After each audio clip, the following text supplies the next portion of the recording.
பெரிய பெருமாளாக இருக்கக்கூடியதான ரங்கநாதன் முத்தங்கி சேவையிலையும், உற்சவர் நம்பெருமானாக இருக்கக்கூடிய எம்பெருமான் ரத்னாங்கி சேவையிலையும், அத்தனை ஜனங்களுக்கு மத்தியத்தில் பெருமாள் உலா வரக்கூடியதான வடிவழக ஸ்ரீவைகுண்ட லோகத்தில் போனாலும் அந்த அழகை பார்க்க முடியாது. முக்தானுபூதி இஹதா ஸ்வபிமே முகுந்தா அப்படின்னு சுவாமி தேசிகன் சாதிக்கிற மாதிரி இங்கேயே அந்த முக்தானுபூத்தியை எம்பெருமான் அனுகிரகம் பண்ணுறார்.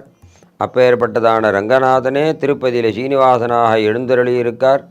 மந்திப்பாய் வடவேங்கடமாமலை வானவர்கள் சந்தி செய்ய நின்னான் அரங்கத்தரவை நினையான்னு சொல்கிறதுனால சீனிவாசனே ரங்கநாதன். இன்னும் சொல்ல போனோம்னா நம்ம திருவல்லிக்கேணியில் இருக்கக்கூடியதான பார்த்தசாரதி யாருன்னாக்கா வேங்கட கிருஷ்ணன்னு திருநாமம். எப்படி ஸ்ரீரங்கத்தில் இருக்கக்கூடியதான ரங்கநாதன் திருப்பதிக்கு சீனிவாசனாக வந்தார், அந்த சீனிவாசனே ஜெகதோத்தாரணத்துக்காக நம்மளை பட்டணத்தில் இவ்வளோ ஜனங்கள் எவ்வளவோ பிழைக்கிறதுக்கு வழி தேடின்னு இந்த மாநகரமாக இருக்கக்கூடியதான சென்னை மாநகரத்தில் வந்து சேர்ந்திருக்கா. எல்லாரையும் ரட்சிக்கணும்னு பெரிய பெருமாளை ஸ்ரீரங்கத்துக்கு வந்து ஸ்ரீரங்கத்திலேருந்து திருப்பதிக்கு வந்து திருப்பதியிலேருந்து ஒரு ராஜாவுக்காக பரமானுகிரகம் பண்ணி திருவல்லிக்கேணியில் பார்த்தசாரதி பெருமாளாக சேர்ந்து எழுந்தருளி இருக்கார்.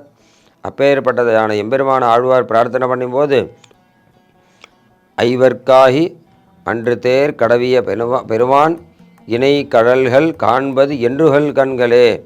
அந்த பார்த்தசாரதியுடையதான திருவடி வாரத்தை என்னைக்கு கண்ணில் பார்க்க போகிறோன்னு ஆழ்வார் பிரார்த்திக்கிறார்.